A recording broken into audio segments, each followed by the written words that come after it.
Okay, so you had two groups, one working with you and one working at their tables. Right. And how do you group them? I have a low and a high group right now. Okay. I can push the high group a little bit more on the challenging words and decoding process, where the lower group, we need to just take it a little bit slower. Okay. And then the lower group, when they are working at their centers, there's a para in there as well for support with that group that can So they're monitor not a little working bit more. alone. Right. Okay. That's nice. And the day I was in there, they were doing the sight word pages, but do they do other things when they're working independently sometimes? We have a pretty good routine of switching between a pokey pen for their fine motor and letter recognition and a sight word page of some sort, but they're not always the same as the one that you saw. Okay.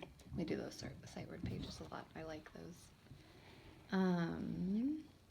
And then working with you, they were working on the letter of the week and the sight words of the week. Do you do any other skills during that time, or is that usually? That's when we do the phonemic skills. Okay. I'll get out the teacher manual and go through phoneme deletion, phoneme substitution, all of those phonemic skills that the PAST also assesses. Yes. That's our big core practice during that.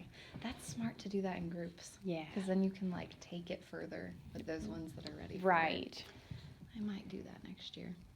And then what do you do when you come back together whole group after that?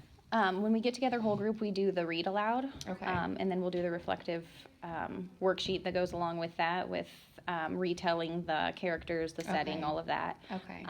That's Monday, Tuesday, and then Wednesday we do the interactive read aloud with our vocab practice. And then on Thursdays and Fridays we do a lot of those shared readings, those decodable readers. We do them whole group, and then we split off into smaller groups and practice a little bit more independent reading. And when do you get the leveled readers out at all?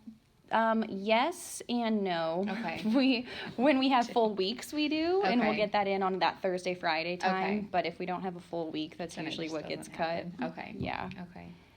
Awesome. And do you do any other sort of centers? Or is that what your reading centers look like? In the afternoons, depending on how the tier one's set up, then they'll go to centers during that time if I'm working with a small group for that. But we do a lot of whole group during that tier one time also. Okay. That's when they get more of the hands